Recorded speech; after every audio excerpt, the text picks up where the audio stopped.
Yo soy licenciado en Psicología y en Ciencias del Trabajo y estoy haciendo la tesis doctoral en Psicología Social sobre responsabilidad social empresarial. Y parte de las cosas que investigo sobre sindicalismo. El sindicalismo, relación con los jóvenes, precariedad laboral y luego, cómo mejorar el bienestar en el trabajo dentro de las empresas. ¿Vale? Bien. Bueno, a ver, es muy común que los jóvenes pues no sepamos mucho de cómo funciona un sindicato. ¿Cómo explicarías brevemente a gente universitaria que no tiene experiencia sindical cuál es su funcionamiento y su importancia? Pues, en primer lugar, el sindicalismo es el método de organización de los trabajadores para compensar una descompensación de fuerzas que hay en el ámbito laboral. Cuando tú estás dentro de una empresa, el poder de negociación y el poder en casi cualquier problema laboral que tengas lo tiene el empresario, porque es muy sencillo, simplemente con rescindir el contrato y irte a la calle, pues ya tiene toda la negociación y todo el poder, ¿no? El sindicalismo busca compensar eso, asumiendo que hay desigualdad de fuerzas cuando se negocia y que las empresas siempre tienen de por sí más fuerza que los trabajadores, ¿no?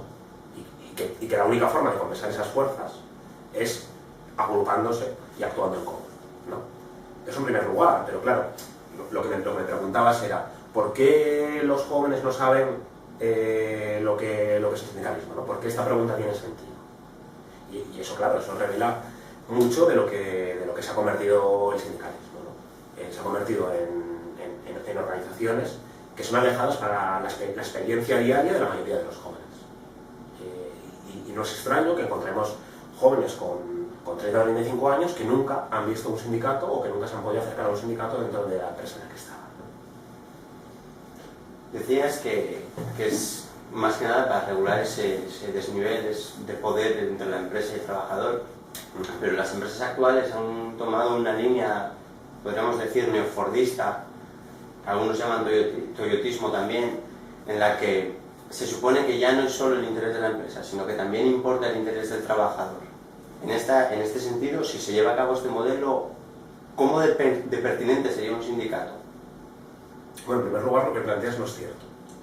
La mayoría de las empresas o de los puestos de trabajo no son toyotistas o neofordistas en el sentido de buscar el bienestar del trabajador, porque sigue existiendo una gran mayoría de puestos de trabajo que son de baja cualificación, que son empleos precarios, temporales, con mucha movilidad laboral, con una gran ausencia de derechos, de posibilidad de tener incluso representación sindical.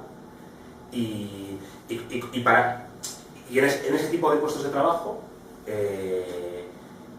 es más pertinente y más necesario que nunca un sindicalismo, pues, para mejorar las condiciones, ¿no? O sea, no todas las empresas, no todos los puestos de trabajo de las empresas pretenden ser trabajos de calidad donde se mime al trabajador. Eso no es cierto, ¿vale? En segundo lugar,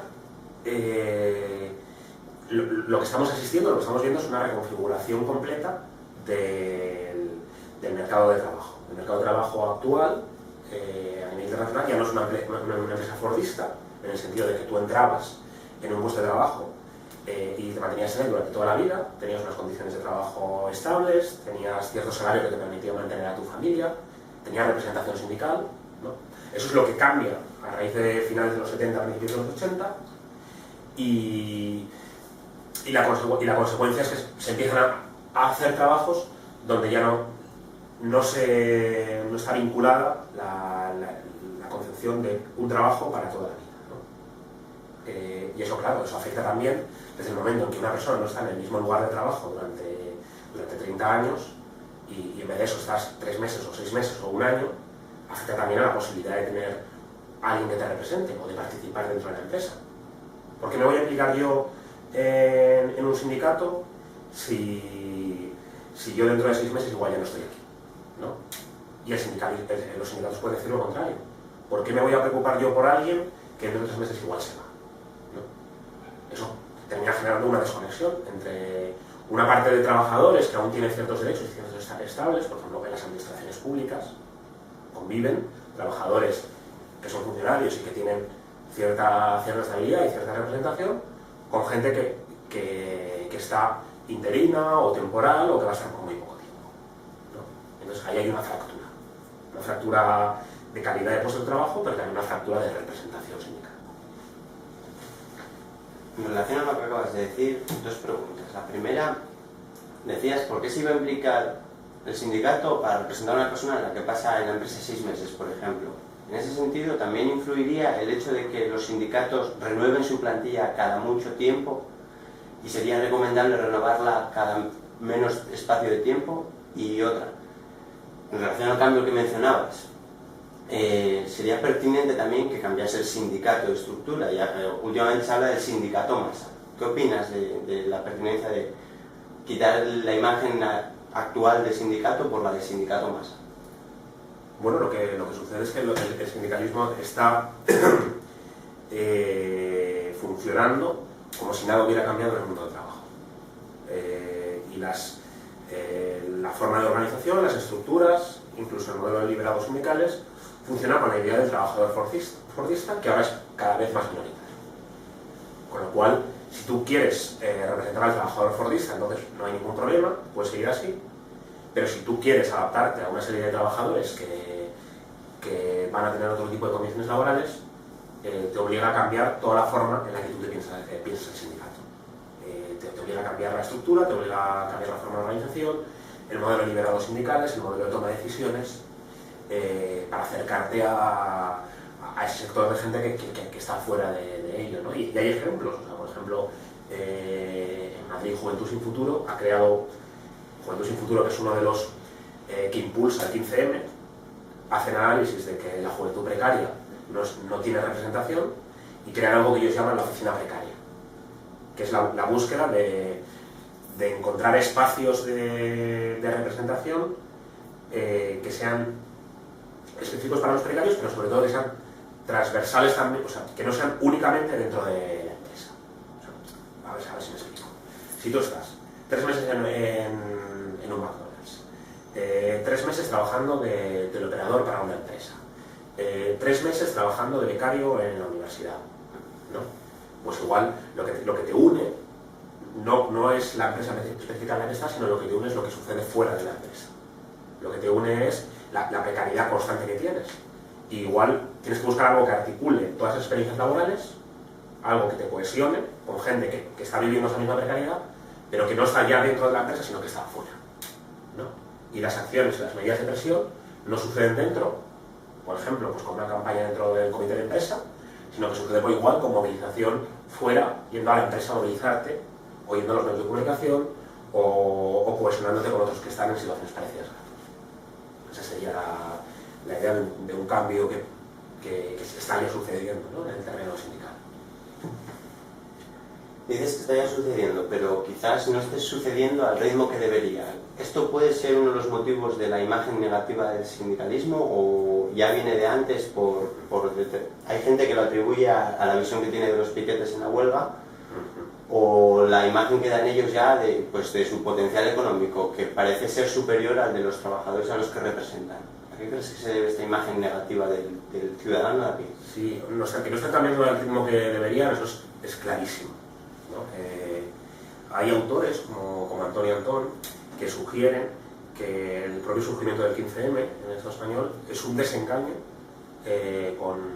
no solo con los partidos políticos, sino con comisiones obreras y UGT, tras el pacto de las pensiones que hacen en enero de 2011.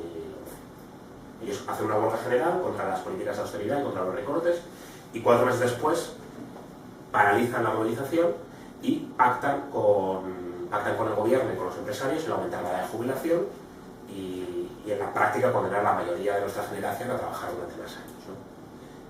Y eso provoca un desengaño y una orfandad de representación que, según estos autores, impulsa luego el 15M. O sea, que no está cambiando el ritmo que debería y que hay alejamiento, eso está meridianamente claro, ¿no? ¿Por qué la gente se siente alejado de ellos? Pues bueno, una parte porque en la práctica están alejados, y también una práctica porque hay un discurso que dice que el sindicalismo es negativo. Hay un discurso que dice no necesitamos articulación colectiva, los trabajadores tenemos que crecer individualmente, tenemos que automanejarnos manejarnos, tenemos que movernos de un trabajo a otro, ser líquidos, que se dice, tenemos que ser libres, tenemos que disfrutar las experiencias laborales, ¿no? Y que dice, eso es el futuro del mercado laboral, y las cosas viejas como el sindicalismo ya no son necesarias, ¿no? Y eso conlleva que para una parte de la gente lo vea también como algo del pasado, ¿no? El sindicalismo, pero en realidad no lo es. En realidad lo vemos que este cambio en los últimos 30 años hasta ahora, lo que ha sucedido en la práctica es un empeoramiento progresivo de las condiciones laborales, al menos en el Estado español. A día de hoy, prácticamente el 50% de la población cobra menos de 1.000 euros, ¿no? Mientras las rentas más altas de la población han aumentado progresivamente los ingresos, con lo cual lo que tenemos es trabajos de peor calidad, la temporalidad es cada vez más alta y lo que se necesita precisamente es contrarrestar esta tendencia, ¿no? La última pregunta que me hacías, el sindicalismo ha hecho gestos que les hacen ver que no son trabajadores normales, pues por ejemplo con lujos excesivos, con sueldos altos, con liberados sindicales que son para toda la vida. Yo creo que también ha habido de eso. Yo creo que ha habido de eso, y hay un alejamiento muy claro entre las cúpulas sindicales o sindicalistas profesionales y la mayoría de la población, ¿no? Y encima en un momento de crisis pues parece incluso más bochornoso y parece algo tremendamente inexplicable, porque la gente que tiene que representar, en vez de estar viviendo sus más experiencias, vive otro orden de vida que no son para nada un trabajador normal, ¿no? Yo creo que ahora son precisamente tiempos de la ética y de que quien te represente sea lo más parecido viva lo más parecido a tus experiencias, ¿no? Me comentabas por último el tema de los piquetes, pues ahí es la idea de los piquetes. Al final es que los trabajadores puedan ejercer el derecho a huelga en lugares donde la empresa no les permite hacer la huelga. O sea, y esto no es extraño que haya muchas empresas donde si un trabajador decide hacer la huelga y tiene un contrato por 3 meses, lo que le va a suceder es que al día siguiente lo van a despedir. Por ejemplo, un caso que tuvo bastante repercusión en Madrid. Estela, una chica que estaba trabajando en una empresa de limpieza, comunica que va a hacer la huelga y el día siguiente recibe la carta de despido, ¿no? Va a juicio y al final gana el juicio, ¿no? Por vulneración de derechos, pero eso sucede habitualmente, donde hay una presión para que no se pueda hacer la huelga. Y trabajadores que no existe de verdad la libertad para poderlo hacer. En esa coyuntura, los piquetes en teoría buscan asegurar que todas las personas pudieran ejercer el derecho a huelga. ¿Qué pasa? Que sí que también en los medios de comunicación es una de las formas en las que más legitiman a los propios sindicatos, ¿no? Diciendo, no respetan la libertad de los trabajadores para ir a trabajar, cuando en realidad hay más libertad para ir a trabajar que libertad para hacer huelga.